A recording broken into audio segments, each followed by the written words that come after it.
जिंदगी, ये जिंदगी, ये जिंदगी अजीब है, दोस्त ना रकीब है। ये जिंदगी अजीब है, दोस्त ना रकीब है। ना कुर्बते ना फासले, ना दूर ना करीब है। कहीं धूप है कहीं छाँव है, ये दूरियों का एहसास है। ये दूरियों का एहसास है, ये दूरियों का एहसास है, दूरियों का एहसास। तो क्या इस तरह का गलत बर्ताव जायज है? मैं तो खामोश और तारीख जिंदगी में रवानी और रोशनी लाने की कोशिश कर रहा हूँ। थोड़ा सा रूटीन को बदलने की जरूरत है। बुढ़ापे में औलाद को साथ रहना चाहिए, यहाँ तो मामला बिल्कुल उल्टा है। नेहा की मिसाल सामने है, वो अपने मम्मी पापा की खिदमत बहुत अच्छी तरह करती है। इसकी वजह है कि वो बुढ़ापे की जिंदगी को और उनकी साइकोलॉजी को अच्छी तरह समझती है।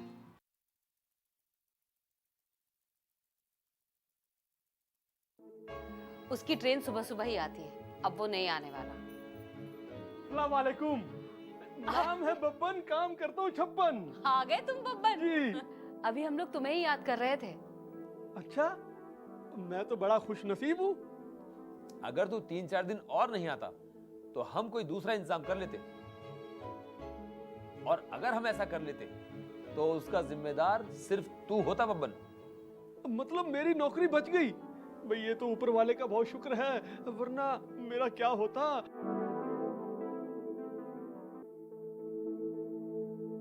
बहुत अच्छा हुआ, जो होता है अच्छा ही होता है जी।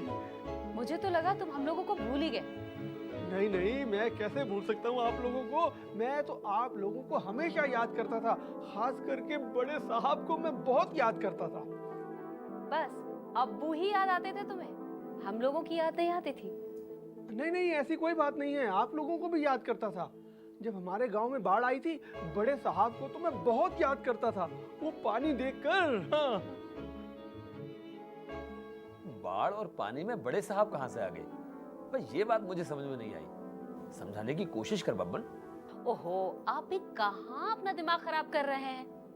बब्बन, एक काम करो, मुंह हाथ धो लो, अपना बैग रखो और अच्छे से चाय नाश्ता कर लो। जी समझे? जी जी जी। 1 मिनट शैला।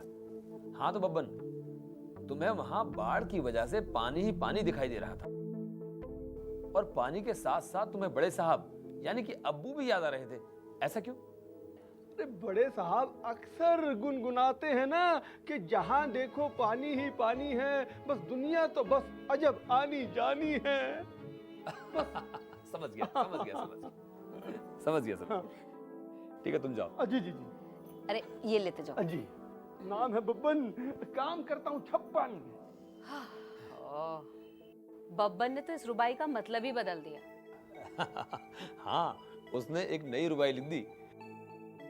दुनिया भी अजीब पानी पानी देखी, हर तरफ पानी पानी। अब्बू को सुना कर आता हूँ। वो घर में नहीं है। अब्बू घर में नहीं है? तो फिर कहाँ गए हैं? आप अनजान क्यों बन रहे हैं, जैसे आपको मालूम ही ना हो वो कहाँ गए हैं। अच्छा अच्छा अच्छा, हाँ याद आया, मैं तो भूल ही गया था। चलो शुक्र है, आपको याद तो आया। अच्छा ये बताओ कि अब्बू बाजार कब गए? 2-2.5 घंटे हो गए। तो फिर अब तक वो वापस नहीं आए? कह रहे थे गोविंद शर्मा अंकल के घर जाऊंगा। समझ गया, तब तो वो गप्पे लड़ा रहे होंगे। एक की गप खत्म होती होगी तो दूसरे की शुरू हो जाती होगी, ये सिलसिला चल रहा होगा। एक बार पता तो कर लीजिए, नंबर है ना आपके पास? हाँ मेरे पास है।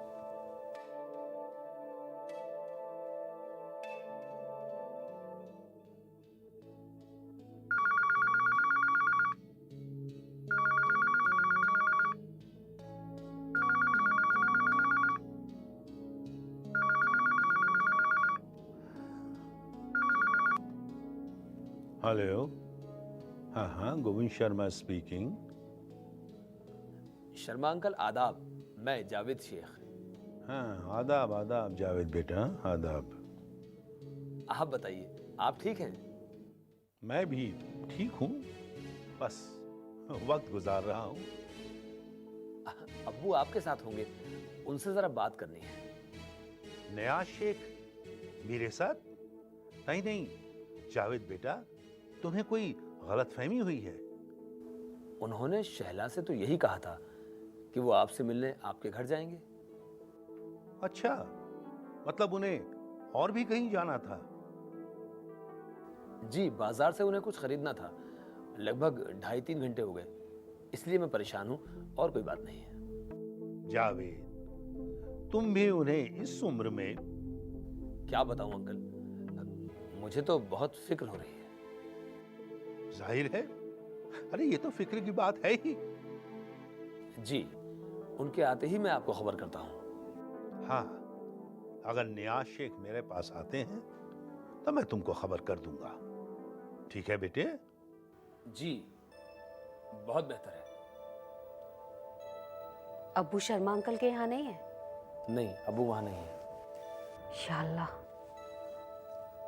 मेरे अब्बू की हिफाजत करना, कहीं उन्हें कुछ हो ना गया हो। मैंने आगाह किया था ना आपको, कहा था ना आपसे, लेकिन आप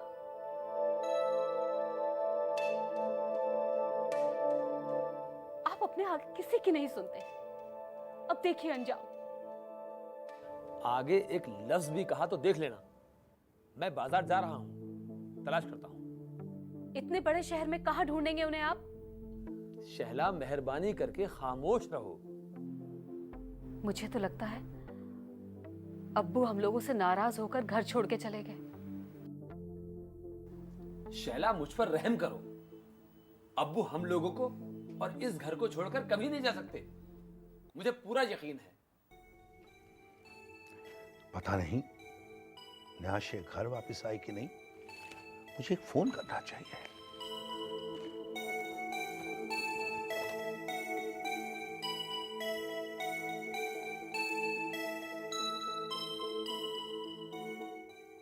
हाँ, हेलो जावेद बेटा। जी शर्मा अंकल। तुम्हारे अब्बू घर वापस आए कि नहीं? नहीं, अब्बू अब तक वापस नहीं आए हैं। अच्छा, अभी तक घर वापस नहीं आए? मैं थोड़ी देर और इंतजार कर लेता हूं, फिर बाजार जाकर देखूंगा।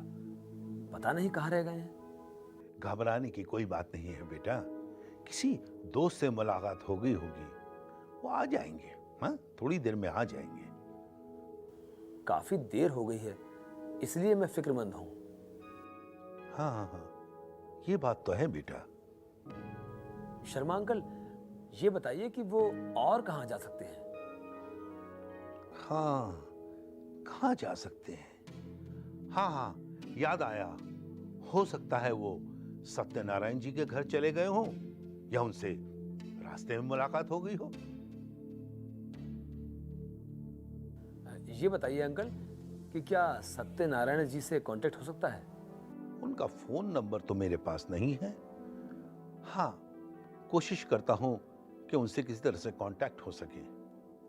प्लीज अंकल, अगर आप ऐसा कर दें तो बड़ी मेहरबानी होगी। मैं आपका शुक्रगुजार रहूंगा। बेटे, इसमें मेहरबानी की क्या बात है?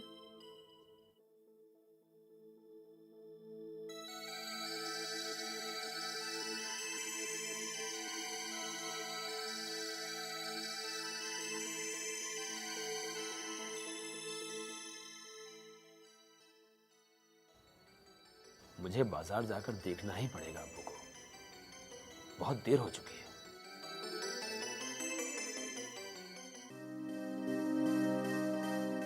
शैला, देखो बब्बन क्या कर रहा है।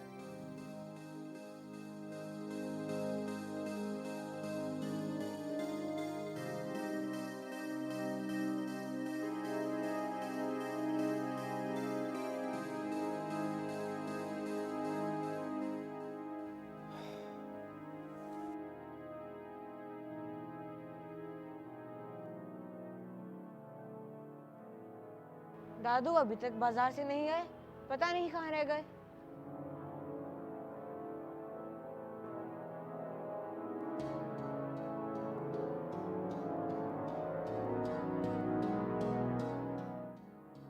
दानिश, तुम यहाँ क्या कर रहे हो? मैं अपने दादू का इंतजार कर रहा हूँ। वो मेरे लिए गिफ्ट लेने बाजार गए हैं। मुझे मालूम है, लेकिन तुमने अपना होमवर्क कर लिया? मैंने तो अपना होमवर्क कर लिया, अब दादू का इंतजार कर रहा हूँ। ठीक है, मैं समझ गया।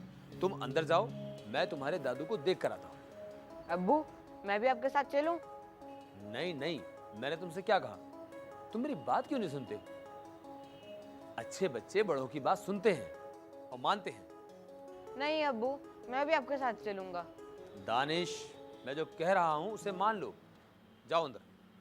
मेरे अच्छे अब्बू, मेरे प्यारे अब्बू। दानिश, देखिए दादू आ गए।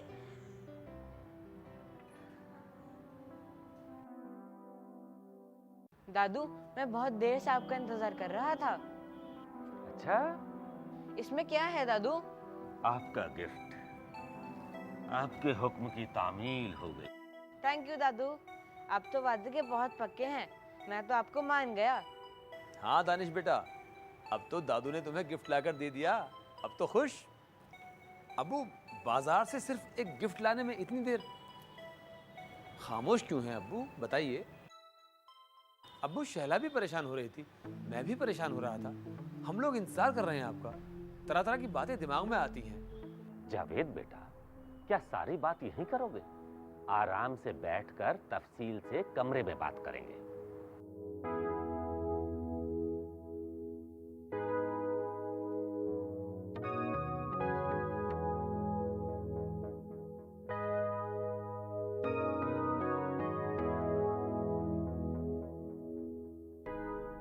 दानिश, इसे खोलो। देखो दादू तुम्हारे लिए क्या लाए हैं। हैं?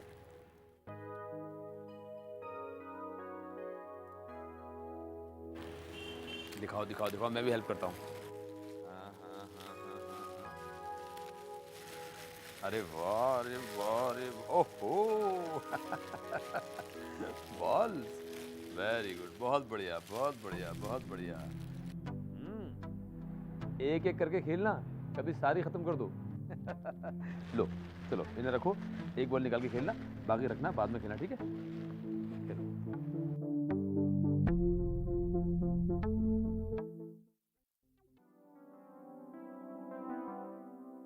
दादू एक साथ 6 बॉल लेके आए हैं मेरे लिए। 1 2 3 4 5 6।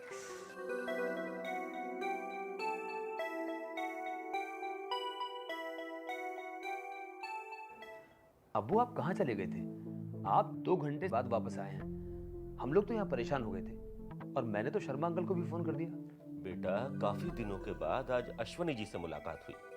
पुरानी बातें शुरू हो गईं। बस उसी वजह से थोड़ा वक्त लग गया। अच्छा, अश्वनी जी। अच्छा वो। अब्बू, अश्वनी जी को तो आप बहुत दिनों से जानते हैं ना? बहुत दिनों से। जब से मैंने बैंक में नौकरी ज्वाइन की थी, तब से मैं उन्हें जानता हूँ। अच्छा, इसका मतलब ये हुआ कि 25-30 वर्षों से आप उन्हें जानते हैं। आप कहाँ चले गए हैं, मैं यही देखने के लिए बाहर जा रहा था। मुझे देखने के लिए? शैला ने जब मुझे बताया कि आप 2 घंटे से गए हुए हैं, तो मैं आपको तलाश करने के लिए बाहर जा रहा था। अब्बू, मैं जरा शर्मा अंकल को फोन कर देता हूँ, वो फिक्रमंद होंगे। हाँ बेटा, कर लो। वो तो फिक्रमंद होगा ही। लीजिए, उन्हीं का फोन आ गया। हेलो जी, शर्मा अंकल जी। हाँ, अब्बू अभी अभी वापस लौटे हैं। मेरी बात कराओ। जी लीजिए, अब्बू से बात कीजिए। शर्मा जी, आदाब। शर्मा जी, मैं आपसे तफसील से बातें करूंगा। हाँ, पार्क में। ठीक है, आदाब। चलो बेटा।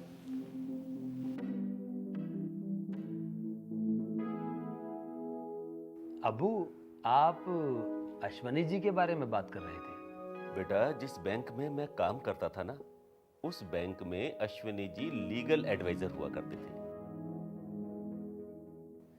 और चूंकि मैं भी लीगल सेल से काफी अरसे तक जुड़ा रहा, तो अक्सर मुलाकातें होती रहती थी। कई सारे केस तो हम दोनों ने बैठकर सॉल्व किए हैं। वैसे अब्बू अश्वनी जी आजकल क्या कर रहे हैं? रिटायर्ड आदमी है। और बेटा तुम तो जानते ही हो, रिटायर्ड आदमी कुछ नहीं करते, बेकार होते हैं।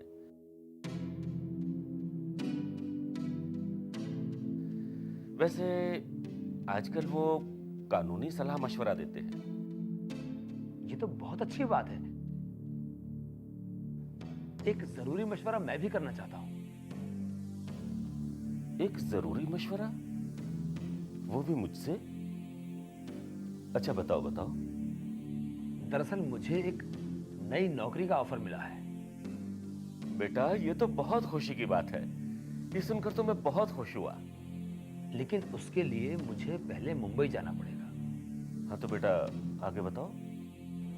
मुझे क्या करना चाहिए? आपकी क्या राय है? इस सिलसिले में मैं कुछ नहीं कह सकता। मुझे इस बारे में कोई इल्म नहीं है।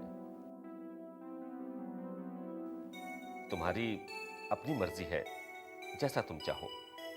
नौकरी तुम्हें मिली है, तुम्हें करनी है। वो तो ठीक है अब्बू, लेकिन आप क्या कहते हैं?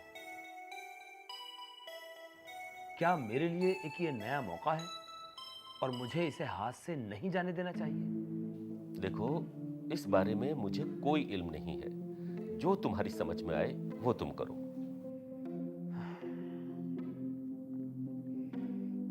ठीक है अब्बू, मैं देखता हूं। सोच समझकर ही फैसला करूंगा। आप आराम कीजिए।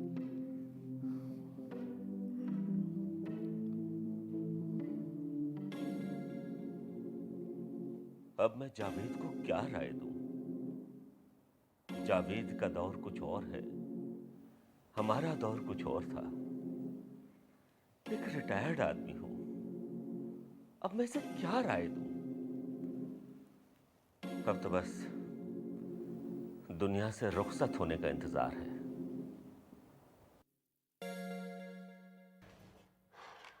दानिश कहाँ? अरे उसे तो बस अपना तोहफा मिल गया है, उसी में मसरूफ है।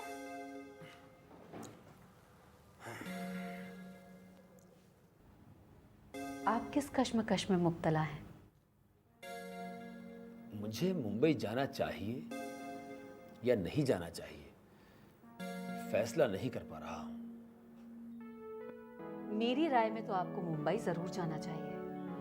मैंने अब्बू की राय जानने की कोशिश की थी, लेकिन क्या बताऊं, उन्होंने इस सिलसिले में एक लफ्ज तक नहीं कहा। तो मेरी राय पर अमल कीजिए। मैं भी यही सोच रहा हूं, लेकिन अब्बू ने 40 बरसों तक नौकरी की है, कई बड़े बड़े ओहदों पर भी रहे हैं। मैंने सोचा था कि वो मुझे अपने तजुर्बे की रोशनी से हिदायत देंगे, मेरी रहबरी करेंगे। उन्होंने तो जैसे मान लिया है कि अब वो न किसी काम के हैं और ना ही किसी के काम आ सकते हैं। आप बिला वजह अब्बू पर नाराज हो रहे हैं? बहुत गलत बात है। आइंदा ऐसा नहीं होना चाहिए, ये मैं कह देती हूँ। मैं कल ही मुंबई जाऊंगा, ये मेरा आखिरी फैसला है, क्योंकि जिंदगी में कुछ करने, उसे बेहतर बनाने के लिए नए मौके को तलाश करना बेहद जरूरी है। शायद नए मौके ने मुझे दस्तक दी है, क्योंकि जिंदगी इसी का नाम है। कल जावेद बहुत परेशान था। परेशानी की बात तो थी ही, लेकिन मैं उसके करियर के बारे में सोच रहा हूँ। ठीक है, जावेद की सोच अच्छी है। अगर उसे नई कंपनी में ज्यादा तरक्की का मौका मिलता है तो कोशिश तो करनी ही चाहिए। आपका क्या ख्याल है? अब इस सिलसिले में मैं क्या कहूँ? जावेद की अपनी जिंदगी है, इस सिलसिले में वो खुद फैसला करे तो ज्यादा अच्छा है। उसने आपसे बात तो की होगी। हाँ, लेकिन मैंने अपनी तरफ से कोई राय पेश नहीं की। वो खुद ही फैसला करे तो ज्यादा बेहतर होगा। अच्छा, हाँ तो और क्या, अब हम जैसे बूढ़े और रिटायर्ड लोगों की कोई क्या सुनेगा। कुछ कहो तो वो अपने चश्मे से देखने की कोशिश करते हैं।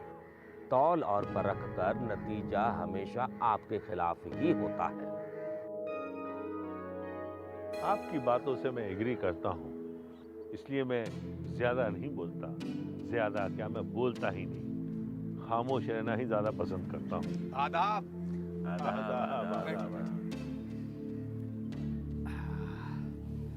ये परमजीत सिंह जी हैं। सत श्री अकाल जी, सत श्री अकाल। इनको शुगर है, डॉक्टर ने हिदायत दे रखी है कि इनको सुबह शाम पार्क में घुमाना जरूरी है। डॉक्टर ने सही कहा है, शुगर के मरीज को घूमना फिरना तो लाजमी है। क्या आपके बहू बेटा भी साथ में ही हैं? मेरा बेटा और बहू हमारा बहुत ख्याल रखते हैं। हमें सुबह सुबह पार्क पे लेके आते हैं, नहाने के लिए गर्म पानी करते हैं, बढ़िया खाना खिलाते हैं, सुबह शाम पाठ सुनाते हैं। हम दोनों का बहुत ख्याल रखते हैं। अच्छा जी, ये तो बहुत अच्छी बात है। जब हमारा बेटा काम पे चले जाता है, हमारी बहू बहुत सेवा करती है, हमें बढ़िया बढ़िया पकवान बना के खिलाती है, साथ में पूजा पाठ भी सुनाती है। उस वाहिगुरु जी की बड़ी कृपा है जो हमें ऐसे बच्चे मिले हैं। बड़ी सेवा करते हैं हम दोनों मियां बीवी की। वाकई आप बहुत खुशकिस्मत हैं, वरना आज के जमाने में कौन खिदमत करता है अपने माँ बाप की। मेरे बेटे को क्या करना है, उसके फ्यूचर का फैसला मैं खुद करता हूँ। इस उम्र में भी मेरे बच्चे मेरी राय के बगैर कोई काम नहीं करते। अच्छा जनाब, बहुत हो गया राम, अभी तीसरा चक्र बाकी है, वो भी पूरा करते हैं, फिर मुलाकात होगी। चल हरजीत गोरे।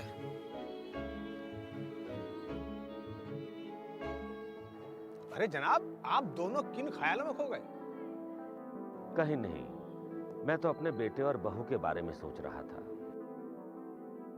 वो भी मेरा कम ख्याल नहीं रखते हैं। जिंदगी, ये जिंदगी, जिंदगी, ये जिंदगी, ये जिंदगी अजीब है, कोई दोस्त ना रकीब है। कहीं कश्मकश, कहीं उलझन, कहीं आरज़ू, कहीं जुस्तजू, कहीं बेबसी, कहीं बेकसी, कहीं धूप है, कहीं छाँव है,